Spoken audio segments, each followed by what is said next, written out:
All right, episode 4. We're going to speed run this week. Down here at the high rarity, we have Heavy Storm, we have Jinzo. These are both very strong cards, of course. Teams in this set include Gravekeepers a little bit, Heroes quite a lot, Skull Servant stuff a little bit, and then just a lot of random support cards down throughout the thing. So, let's go through the Gravekeeper stuff. We have Supernaturalist, which is a quite very strong card. Tutors up during the end phase. Can become very big. Tutors up something like Necrovalley Throne, which is another tutor, or it gets you an extra normal summon. Don't think we have anything at the super rare or even rare rarity. Everything else is a common, so pretty easy to pick up lots of little bits. We have Guard, which is a bounce. We have Spy, which summons another one. We have Headman, which is someone with awful Spy that gets you back something that's in your grave. Um, we also have Gravekeeper's Oracle, which you tribute 3 monsters or any one Gravekeeper's monster to tribute summon it. And then it can get very big. You have to resolve them in order, so you have to tribute at least 2 to get the second effect, which is to pop all the set monsters your opponent controls, which is quite strong. Hero stuff, we have a lot of Destiny hero stuff. So Diamond Dude, known card, Dogma, Hero Signal, can be quite good. Um, what else do we have? Doomlord, Draw Hand, uh, a Woodsman, which gets you a polymerization. It's also a differently attributed elemental hero, which is good for this stuff that was in the previous week. Drill Dark and Heat, which is again another fire one along with the one that we had last week. I can't remember the name of it. At rare rarity, we have Ocean, Hero Blast, Solid Soldier. So obviously Ocean and Hero Blast are really good for abusing like Neo Salius loops, like in the Gemini Hero beatdown deck that's in Edison format. Solid Soldier, just a really good extra body on board that revives something if you polymer it away. Can be quite strong. Don't think we have anything else in here at rare for the hero stuff. Super rare, we have Masked Hero Vapor, Mask Change, Masked Hero Goka, also Plasma, and Skyscraper 2. Skyscraper 2, obviously very strong. It's kind of more recursion for the deck. Goka and Vapor are good for just, getting a guy out that's kind of big. Goka can get very big. Uh, Ultra rare, then we have Nova Master, which is pretty generic, honestly. It also draws you a card. You have Sunrise, which is cracked. It's actually a great end boss for this sort of power level. And then Destiny End Dragoon, which we saw in the first one. Connor tried many times to make this card work. Probably will not work still. Up here at Ultra, we also have a couple of random odd cards. Ultimate Offering is like a fixed version of Ultimate Offering. You can blow it up after they pay the cost to pay 1,000, and then they don't get to do the extra normal summons. But it's still quite a strong card. Muddy Mud Dragon is a generic 6 that can then become a fusion monster. Or a fusion material. It's only for named monsters, but it means that you can make a 6 with Muddy Mud Dragon. You don't have to play Dogma.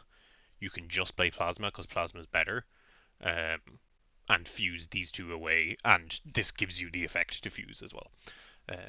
So it can be quite strong. Blind Obliteration then is a dice rolling and flip cards kind of support.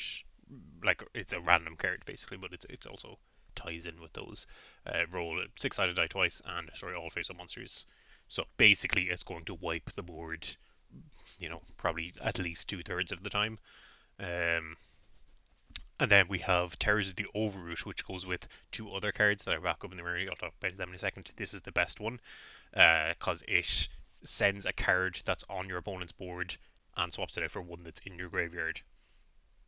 sorry, not your graveyard, in their graveyard. But it means that you can give them back just some random shit spell to get their guy off board. It does target, so you can't target like Archfiend's Call, for instance, is untargetable. Um, so there are ways to play around it, and of course we have Dark Bribe, which we saw a lot last week. So Terrors of the Overroot is there, and then we have Terrors of the Afterroot here, which revives something that's in your opponent's graveyard, but banishes something uh, that's on their field, and then if they have a banished monster, uh, you put a banished monster back in their graveyard. So if they already have something that's banished that you don't mind putting back in their graveyard, and they have something in your graveyard that you don't mind swapping out for something on their board, and you need to get something off their board, you can just do this like big triangle swap around. Um, this also lets you banish it from the graveyard to shuffle a level 1 monster back into your deck and then set a Terrors of the Overroot straight from your deck, which is really strong. It can also set itself, and it could also set the card that's in here at common rarity, Terrors of the Underroot, which is kind of just shit. Terror can up to 5 cards in your opponent's graveyard and the same number of banished cards. Banish the ones from the graveyard and put the ones that are banished back in the graveyard. How much this is going to come up? Probably 0. EN Shuffle, sorry, is another piece of hero support. It's fine. It's good. Has to summon Elemental Hero, so you can't get like a Plasma off it. Um, is kind of good if you mill it or like pitch it into the graveyard with Phoenix Wing Windblast or anything like that, because you can shuffle something from your graveyard just to draw a card, which is like pretty nice. Couple of other weird cards down here. Agnimal Candle is like Poplar. It's a 4-star tuner that summons itself if it's added to your hand. You can also increase and decrease its level. Procession of the T-Jar, very funny card. Please pause the video now to read it. I hope to God this card comes up. It probably won't, but it'd be funny if it did. Same with Emperor Tanuki's Critter Count. These are cards that no one has ever read. Gambler of Legend, another funny coin tossing card. DD Crow, a hand trap at common rarity. Is it a hand trap that's going to make a difference? Probably not. Jiu-Jitsu Master, another rock card. Speaking of the rock cards, we have Ashoka Pillar and Cabrera Stone and Crystal Skull, and down here Triangle Zero or Triangle O. I think it's Triangle O. These cards are terrible, but if someone pulls enough of them and can like consistently do stuff, you can actually like do half of your opponent's life points in one turn. Especially if you like Rock Bombardment / Catapult Zone all of the pieces in your graveyard and then put this in your graveyard, you can just draw 3, which is actually fucking cracked. Raging Flame Sprite, another one.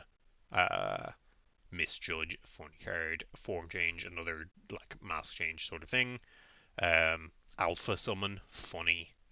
Gets back one of your banished things, but you bring back one of your opponent's banished things.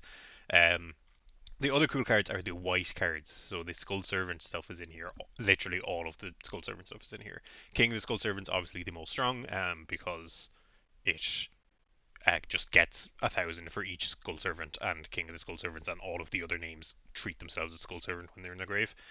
White Prince, really strong. If it's sent to the grave, you mill a Skull Servant and a Lady in White, and then it can get out a King of the Skull Servants from your deck, but it has to banish 2 others, which is kind of shit. At common rarity, we have, of course, Skull Servant and Lady in White. We also have White Mare, which you can pitch it to summon a Lady in White or King of the Skull Servants, or put back a Skull Servant or White Mare into your grave. Then, yeah, Lady in White is good. White Princess, you can send it from your hand to the field or graveyard to make all monsters lose attack and defense equal to their own level by 300, which actually can be very strong. If it's normal summoned, you mill a White Prince, which then mills a Skull Servant and a Lady in White. So that's an immediate way to set up putting 3 things in your graveyard, which is really good for Ween. And this is a light monster, so you can do the Shining Angel bullshit that Connor was doing last week. Um, Down here then at super rare we have White Lord, which if you have to have Skull Servant already in your graveyard, but you can pitch it from your hand to mill equal to the amount of Skull Servants that are in your graveyard, and it includes itself because it's pitches for cost. So you can actually mill like 10 fucking cards, which is quite good, and you can banish it from your graveyard to revive a King of the Skull Servants in your graveyard. So it can actually be really strong. The last one is White Baking, and this is absolutely cracked because if it is sent to the graveyard, you add 2 cards that mention Skull Servant, and then pitch 1. So you add White Prince and White Lord to your hand, pitch White Prince. White Prince sends Skull Servant and Lady in White, and then you already have 3 set up in your graveyard, 4 set up in your graveyard, plus pitching the White Lord as 5. So you can just mill 5 more cards off the top. Actually, really, really strong setup for graveyard decks, and that's why DD Crow is in here at common. Cup of Ace in here at common. I wish Niall wasn't such a loser, otherwise he'd play this card. Because this card is really fun. I might end up playing it this week or next week. Totem Pole, really strong card for rock stuff that have 0 attack, which is like exactly this Cabrera Stone, Crystal Skull, Ahsoka Pillar stuff. Also banish it from your graveyard to double the effect damage your opponent takes this turn. You don't need to be playing the rock stuff to play that. So if you can put this in your graveyard, you can very sneakily set up like doing 6k damage with like a wave motion cannon and stuff like that. We'll see how this goes. Dust Tornado, obviously very strong. Stuff like Zaborg and down here Mobius, very strong. We have some white cards. White Sardine, Whitefish Salvage. There's a couple more of them. White Sunfish and White Stingray. If people want to go all in on water stuff, these are actually like quite strong. Really they're a payoff for like synchro stuff. If you have a lot of synchro stuff, they're quite good. If you don't, they're not great. They all treat themselves as like tuners a lot of the time. You have Hinizumi Hanabi, which is unable to be used as material for fusion, synchro, xyz, or link summon. But it's a 4-star 2k beater. It gets 6 counters, and every end phase you give control of it to your opponent. Then they roll a 6-sided dice, and if the last counter is removed, it blows itself up, and the person who removed the last counter takes 2k damage. A funny card, especially if you can somehow roll like a 5 and then give it to your opponent.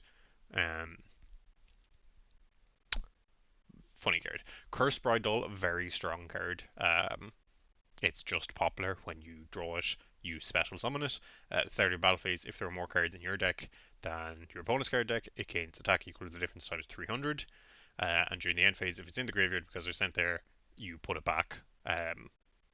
That is a mandatory effect.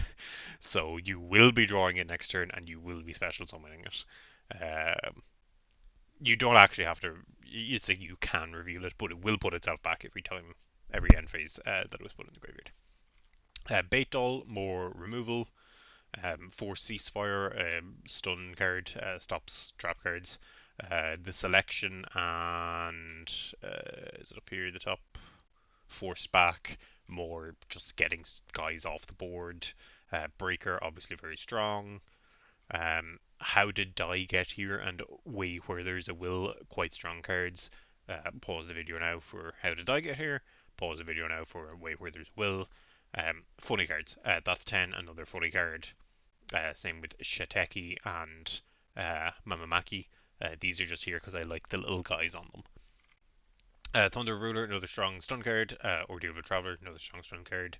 DD Warrior Lady, known to be very good. Solidarity, again, we saw it with DD Post pumping your guys up by a lot of attack. Can't just end the game quite fast.